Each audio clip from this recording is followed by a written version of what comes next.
ఈరోజు నెల్లూరు జైల్లో పిన్నెల రామకృష్ణ రెడ్డి గారిని వాళ్ళ బ్రదర్ని కలవటం జరిగింది. నిజంగా చాలా బాధగా ఉంది. ఈ రాష్ట్రంలో కూటమి ప్రభుత్వం అరాచక పాలనకి, అక్రమ కేసులకి పిన్నెల రామకృష్ణారెడ్డి గారి కేసు ఒక నిదర్శనం అని కూడా చెప్పచ్చు. ఎందుకంటే స్పష్టంగా తెలుగుదేశం వాళ్ళని పొడిచి చంపుకున్నారు అని చెప్పి సాక్షాత్తు ఎస్పీ శ్రీనివాస్ గారే చెప్పడం జరిగింది. మీరందరూ కూడా విన్నారు, చూశారు.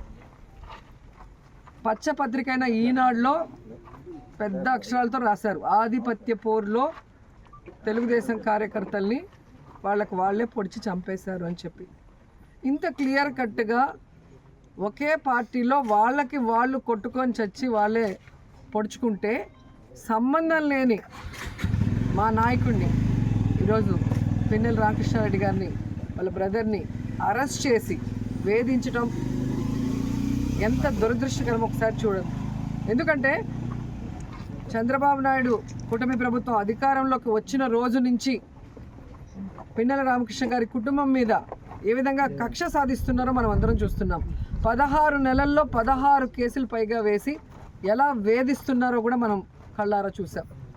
అసలు తెలుగుదేశం వాళ్ళు రిగ్గింగ్ చేసుకుంటుంటే ఆ రిగ్గింగ్ ఆపిన కారణాన్ని చూపించి అది కూడా ఒక కేసు పెట్టి గతంలో కూడా దాదాపుగా 52 నుంచి 54 రోజులు లోపల పెట్టడం మనం గమనించాం. అంటే ఎటుపోతుంది పోలీసు వ్యవస్థ, ఎటుపోతుంది?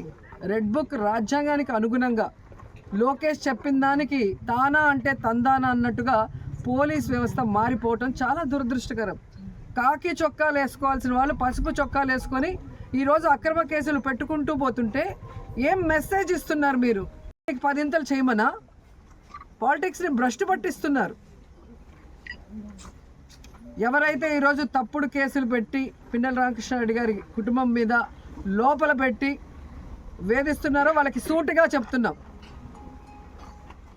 ఏదో ఈరోజు మీ పని అయిపోయిందని సంకలు గుద్దుకుంటున్నారేమో.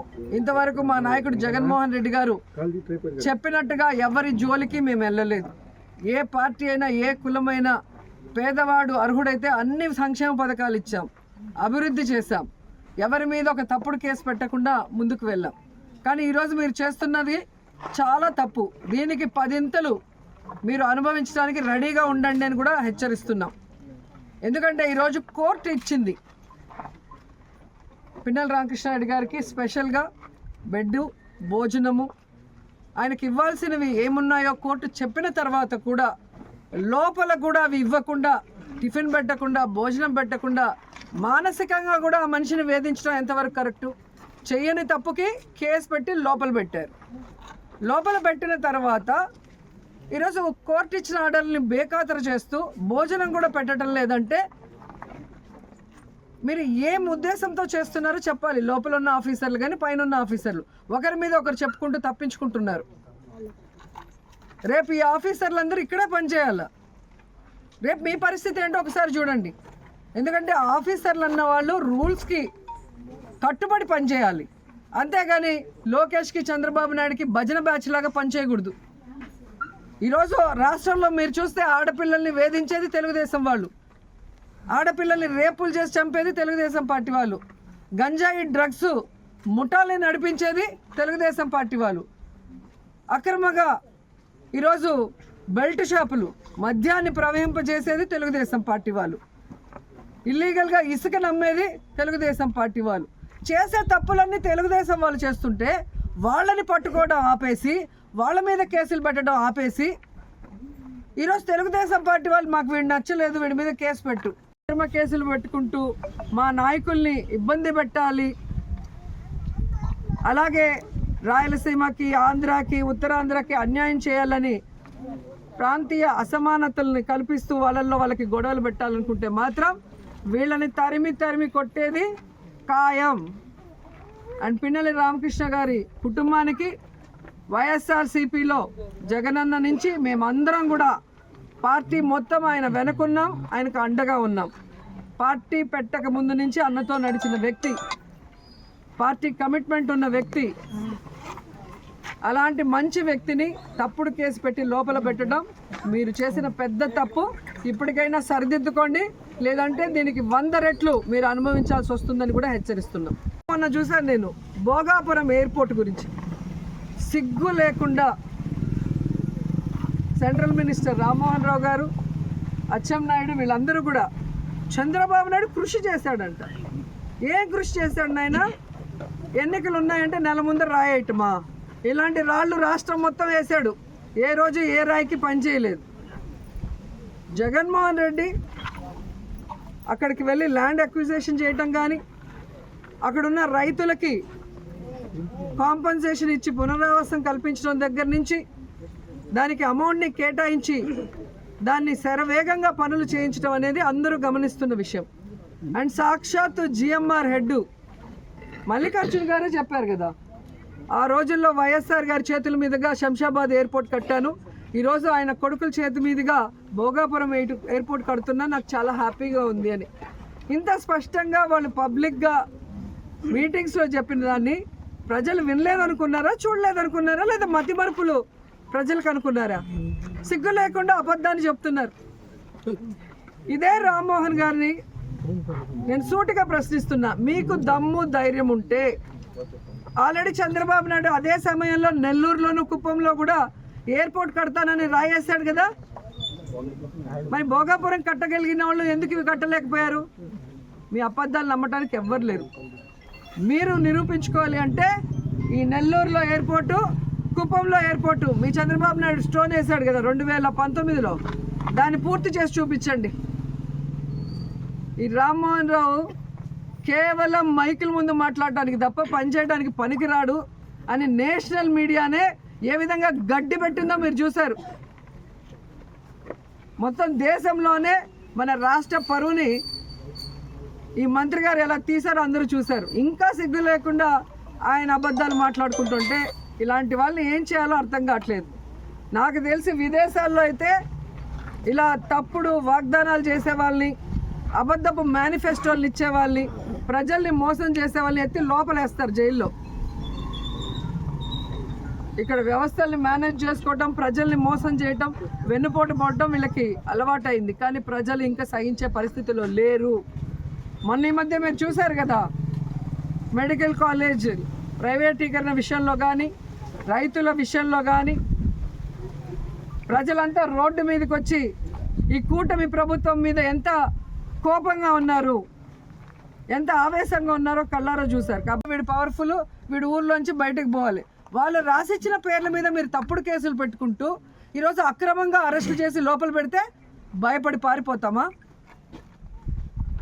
ఈరోజు కూటమి ప్రభుత్వం ఎంత వరస్ట్గా తయారైందంటే ఎక్స్ మినిస్టర్లు, ఎక్స్ ఎమ్మెల్యేలు, ఎక్స్ ఎంపీలు, ఐఏఎస్ ఆఫీసర్లు, ఐపీఎస్ ఆఫీసర్లు, వ్యాపారస్తులు ఎవ్వరూ లేదు. వాళ్ళకి నచ్చలేదు అంటే అక్రమంగా కేసు పెట్టడం, లోపలేయటం. ఇలా తెలుగుదేశం పార్టీ చెప్పినట్టు ఈరోజు చేస్తున్నారు. కాబట్టి పోలీస్ వ్యవస్థ ఎంత దిగజారిపోయిందో మొన్న కేంద్రం ఇచ్చిన ర్యాంకింగ్లో మీరే చూశారు. 36th ప్లేస్కి వచ్చింది. దీనికి చంద్రబాబు నాయుడు, హోంమంత్రి అనిత గారు సిగ్గుపడాలి. ఈ పోలీస్ వ్యవస్థ సిగ్గుపడాలి. ఏంట్రా మనం ఇలా అయిపోయాం, భారతదేశంలో అందరూ మనం చూసి నవ్వుకుంటారన్న ఆలోచన వాళ్ళకి రావాలి. ఇంకా ఘోరమైంది ఏంటంటే ఎమర్జెన్సీ రెస్పాన్స్ అని ఉంటుంది. ఆ ఎమర్జెన్సీ రెస్పాన్స్ అయితే చిట్ట చివరి స్థానానికి ఆంధ్రప్రదేశ్ వచ్చింది అంటే ఇక ఈ పోలీసులు వాళ్ళు ఎందుకు? ఏదైనా నీళ్ళ లేని బావిలో దూకచ్చు. రాష్ట్ర పరువుని సర్వనాశనం చేశారు. రాష్ట్ర ప్రజలతో ఓట్లు వేయించుకున్నామని చెప్పి తీయగా అబద్ధాలు చెప్పి వాళ్ళకి వెల్ఫేర్ చేయకుండా వాళ్ళని మోసం చేసేసారు. తీరా ఏం చేశారే అంటే సంపద సృష్టిస్తామంటూ అప్పులు సృష్టిస్తున్నారు. ఈరోజు మంగళవారం, నాకు తెలిసి ఈరోజు మళ్ళీ 6,000 కోట్లు అప్పు చేస్తున్నారు. సో ఈ రోజుతో కలిపి 3 లక్షల కోట్ల పైగా అప్పులు చేసావు. ఏమిచ్చావు? జనాలకు చెప్పిన వెల్ఫేర్ ఏమైనా చేస్తున్నావా? జగన్మోహన్ గారు ఇచ్చింది ప్రతిదీ ఇస్తూ ఎక్స్ట్రాగా చేస్తాను సూపర్ 6 అన్నావు. జగన్ గారు ఇచ్చింది మొత్తం తీసేసావు. నువ్వు ఇచ్చిన సూపర్ 6లో ఏం చేసావు? మరి ఈ డబ్బులంతా ఎక్కడికి పోతున్నాయి? ఇన్ని లక్షల కోట్లు అప్పు చేస్తున్నావు. ప్రజలకి వెన్నుపోటు పడటం ఈయనకి వెన్నతో పెట్టిన విద్య. మాకైతే ఇంకా బాధాకరం. రాయలసీమ లిఫ్ట్ ఇరిగేషన్ని మొన్న చూసాం మనం. రేవంత్ రెడ్డి గారు అసెంబ్లీలో మాట్లాడేది చూస్తే చంద్రబాబు కంటే ఎవరైనా రాయలసీమ ద్రోహి ఉన్నారా? నువ్వు పుట్టింది రాయలసీమలో, పెరిగింది రాయలసీమలో. ఈరోజు నువ్వు సీఎంగా ఉన్నావు అంటే ఆ రాయలసీమ ప్రజల ఆశీస్సులతో. అలాంటి రాయలసీమకి వెన్నుపోటు పొడవాలన్న ఆలోచన నీకు ఎలా వచ్చింది అని నాకు అర్థం కావట్లేదు. విభజనకి సంతకం చేసావు, ఆంధ్రప్రదేశ్ని సర్వనాశనం చేసావు. ఈరోజు రాయలసీమ లిఫ్ట్ ఇరిగేషన్ పని చేయకుండా ఆపేసి రాయలసీమకు అన్యాయం చేస్తున్నావు. రాయలసీమ ఏం తప్పు చేసింది? మీకు ఏం అన్యాయం చేసింది? ఈరోజు రాయలసీమ కరువు శాశ్వతంగా పరిష్కరించాలన్న ఒక గొప్ప ఉద్దేశంతో జగన్మోహన్ రెడ్డి గారు ఈ రాయలసీమ లిఫ్ట్ ఇరిగేషన్ తీసుకొచ్చారు. 960 కోట్లు దీనికి వెచ్చించడం జరిగింది. మన శ్రీశైలంలో వాటర్ని మన రాయలసీమకే కాదు, ముఖ్యంగా నెల్లూరు జిల్లాకు కూడా సాగునీరు, తాగునీరు ఇస్తారు ఆ ప్రాజెక్టు పూర్తయితే. అలాంటి ప్రాజెక్ట్ని పూర్తి చేయాల్సింది పోయి హైదరాబాద్లో మీ ఆస్తుల్ని కాపాడుకోవడం కోసం ఈరోజు రాయలసీమ భవిష్యత్తును మీరు ఎలా తాకట్టు పెడతారు? మీరు రాయలసీమకి వెన్నుపోటు పొడిచిన విషయము ఈరోజు మీ పార్ట్నర్ ఓటు నోటు కేసులో నీతో పాటు దొంగ మీ పార్ట్నరే స్వయంగా అసెంబ్లీలో ప్రకటించారు. నేను రాయలసీమలో పుట్టాను, రాయలసీమ అంటే నాకు ఇష్టమని ఇంకొకటి చెప్తాడు. Pawan Kalyan deputy CM. మరి ఎక్కడికి వెళ్ళావు పవన్ కళ్యాణ్? ఈరోజు రాయలసీమకు అన్యాయం జరుగుతుంటే,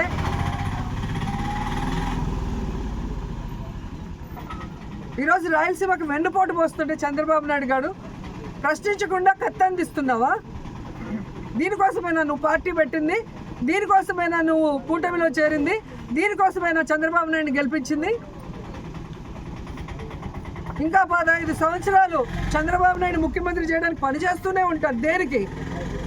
ఈ రాష్ట్రం అనేది లేకుండా, మ్యాప్లోనే ఆంధ్రప్రదేశ్ అనేది లేకుండా చేయడానికే ఆయనతో జత కలుస్తామని అడుగుతున్నా.